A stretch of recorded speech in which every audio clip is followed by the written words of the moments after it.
Well, good morning, everyone. I find it very interesting with this big crowd today. It's not like we've had an election. This is just the day before. But coming here just to address a few things and take a few questions for all of you. I know that probably the eyes of the nation are probably on Georgia and probably 6 other states. But tomorrow, good American citizens, people like you and me, are going to be coming from all around the country. They're going to vote and decide who will represent us. But here in Georgia, your neighbors may vote one way, and you may vote for someone else. What we do know is that Governor Kemp, myself, our General Assembly, and tens of thousands of election workers have worked every day to defend every legal vote. In the next few days, you may see some extra drama from fringe activists. They are certainly dramatic, aren't they? Whatever they say or do, we know this to be true. Here in Georgia, it is easy to vote and hard to cheat. Our systems are secure, and our people are ready. Your local election officials will work around the clock tomorrow to ensure everything runs smoothly. If you're one of the 4 million voters who have voted early, congratulations. You have made history.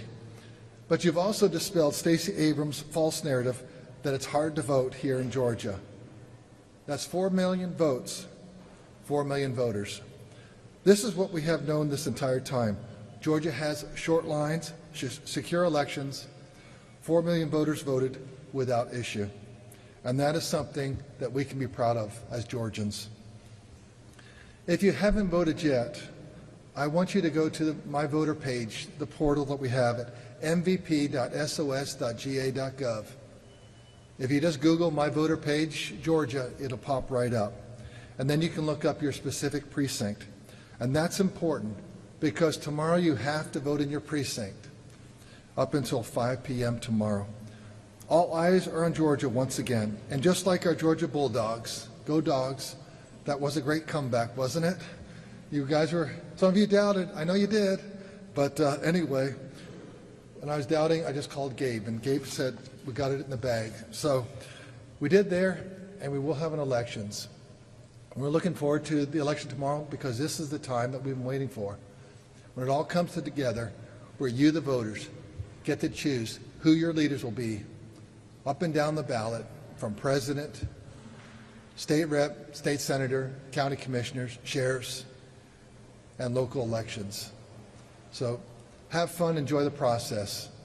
And tomorrow, lines have to be shorter than 1 hour, and we will be tracking it. I don't know if we have any questions here. We certainly have lots of people. I see one right there.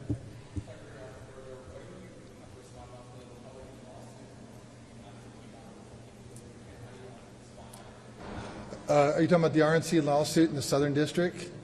Right now, we'll just wait and let that work its way through the court system. But we'll follow the law, and that's what we always do. Secretary, have you spoken to the last couple of days? So what are those conversations look like? It seems like a lot of this is concern in Georgia. Well, I haven't spoken to him, but if you're referring to, I guess, Fulton County specifically, what I will say is our policy has been we like to know what the rules are up front. We like to have people have consistency. And Gwinnett County was receiving absentee ballots. They had people at their offices, but they had made that decision back in July. And Fulton's was relatively late. And I think that's not really helpful because then people have to respond to that. And so I think it caught some people unawares. So I do think that having, notice and making sure it's always timely, I think is always better, particularly when we live in a polarized society.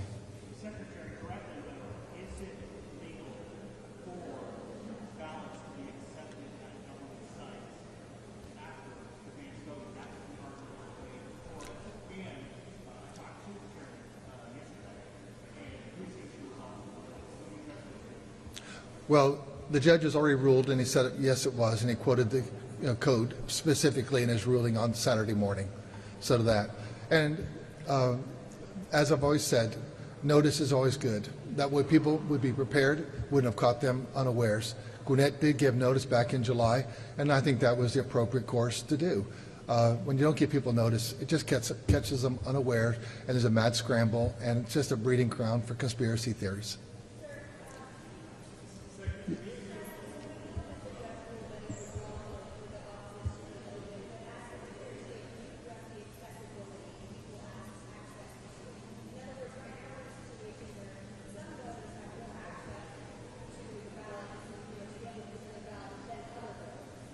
Well, that's all before the court, and I'll let the judges do what they do, and I'll let the lawyers do what they do.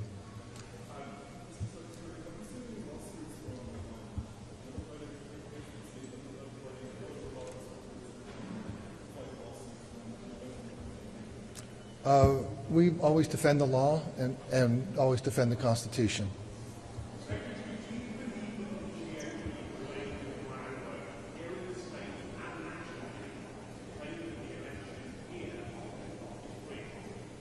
Well, I know in Georgia we're going to have a free, fair, and fast election. I'm really excited about our process because tomorrow night, all these people that have voted early, that's about 65% expected votes, will be reported 1 hour after the polls close.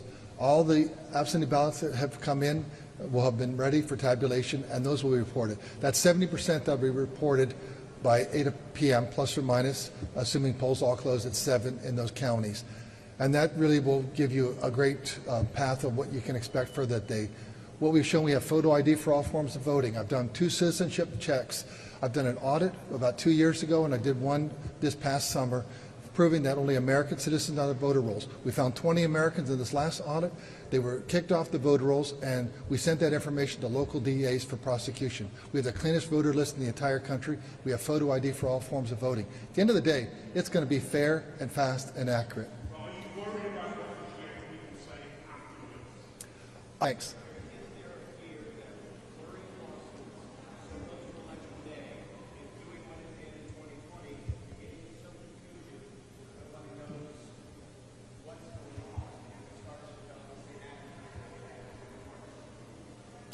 Well, it depends who you're, what you're out there. If you spend a lot of time on social media, you know, you're going to get one opinion. But most people are out there today, right now, working their jobs, trying to put food on their table. Yes, sir.